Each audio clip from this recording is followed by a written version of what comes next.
अक्सर आपने सुना होगा कि मनु स्मृति में हमेशा महिलाओं को लेकर कुछ ऐसे शब्द लिखे गए हैं जो कहीं ना कहीं झकझोर कर रख देते हैं और पिछड़ी हुई मानसिकता को दिखाते हैं। लेकिन क्या कभी आपने इस पर गौर किया है कि मनु स्मृति में जो शूद्रों के बारे में लिखा गया है वो कितना भयावह है और कितना स्वीकार करने योग्य है। तो मानवता से कुछ विपरीत दिखा। कुछ पन्ने ये ज्ञान देते हैं कि अगर कोई ब्राह्मण उपदेश दे रहा हो और अगर कोई शूद्र उसे सुन ले तो राजा उसके कान और मुंह में गरम तेल डलवा देते हैं। उस समय में शूद्रों को सिर्फ ब्राह्मणों के मुताबिक उनकी बातों को मानकर उस पर चलने का आदेश दिया गया था। इसके अलावा उन्हें अपने मन मुताबिक धर्म संगत यानी कि पूजा पाठ करने की भी इजाजत नहीं दी गई थी। अगर शुद्ध गलती से अपनी मनमर्जी का काम कर भी ले तो उस काम पर हमेशा के लिए बैन लगा दिया जाता था और उसे कड़ी से कड़ी सजा, दिल दहला देने वाली सजा दी जाती थी। अन्य जाति के लोगों के लिए सजा या तो मामूली होती थी या उन्हें छोड़ दिया जाता था, लेकिन जब शूद्रों की बारी आती थी तो सजा सिर्फ मौत की होती थी। इसके अलावा जब मनुस्मृति के कुछ और पन्नों को खंगाला गया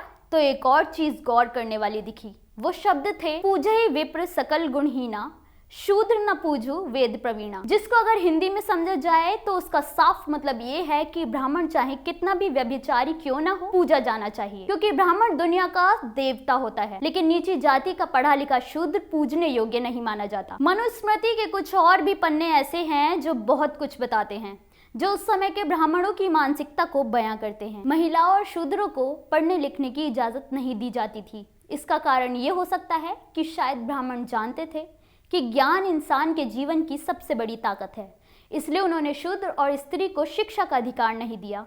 जाहिर सी बात है कि ऐसे ही और भी न जाने कितनी जगहों पर शूद्रों को नीचा दिखाया गया है, लेकिन जहाँ ज्ञान होता है वहाँ शक्ति होती है, अन्याय के खिलाफ आवाज उठाने का जज्बा होता है और वो किसी की भी गुलामी नहीं करता। हालांकि अब समय काफी बदल चुका है और लोगों के बीच इस तरह की मानसिकता भी काफी हद तक खत्म हो चुकी है। आपका क्या नजरिया है इसको लेकर, हमें कमेंट करके जरूर बताएं। जुड़े रहें हमारे साथ।